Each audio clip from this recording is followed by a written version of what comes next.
Well, the U.S. is becoming a more diverse country and Ohio a more diverse state. That's what new detailed data released by the U.S. Census Bureau this afternoon shows, kicking off the process to redraw congressional districts around the country.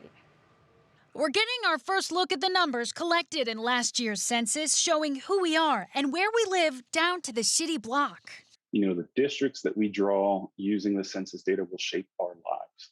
And I don't think that that's an overstatement. It shows America and Ohio are becoming more diverse, thanks in part to better questions on that census form. While Columbus was one of 14 cities showing explosive growth, Cleveland is still shrinking. The city lost about 24,000 residents and will lose 2 city council seats in 2025 from 17 to 15.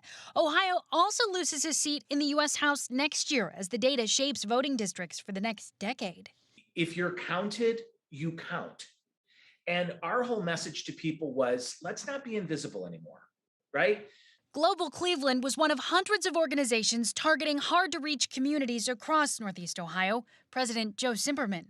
So what I say to people who were born in the U.S., people who are native born, thank an immigrant for having a bigger voice in Congress for the state of Ohio. Do you trust this data? I think to be seen. The pandemic impacted how the count was collected and delayed the results for months. Now, Daniel Ortiz with Policy Matters Ohio will do a deep dive to be sure these numbers reflect our neighborhoods.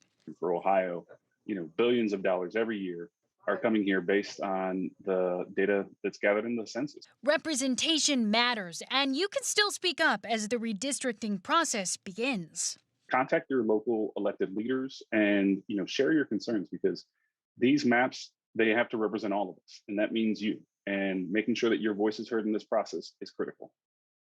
It is critical. And the powerful Ohio Redistricting Commission is going to hold 9 public meetings with these state legislative maps. They start a little later this month, so we'll keep you updated on those. There are no proposed new maps just yet, Jay, and we're talking state, House, and Senate, as well as, of course, the new congressional map for the Ohio House. Right. And then the city, even the county council could change because of these numbers. So there's a lot that's going to come when you think of that word, redistricting, and all of it's sort of under a time crunch, because we usually get this data in the spring. It's 4 months delayed because of the pandemic and putting it all together, and there's still more to become. So what's usually done in months is going to be done in weeks, maybe days. I remember pre-census, we were trying to stress the importance of fill these out because they are so important.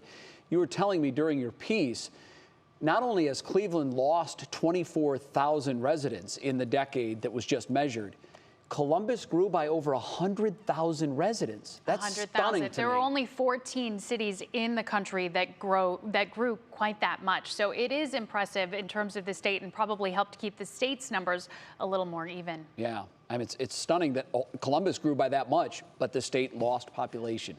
Well, the state grew population just by 2%, though. Lost its percentage of the United States. Correct, yes. Just grew in a smaller way than other states did. Yeah, yes. Crazy. It really is.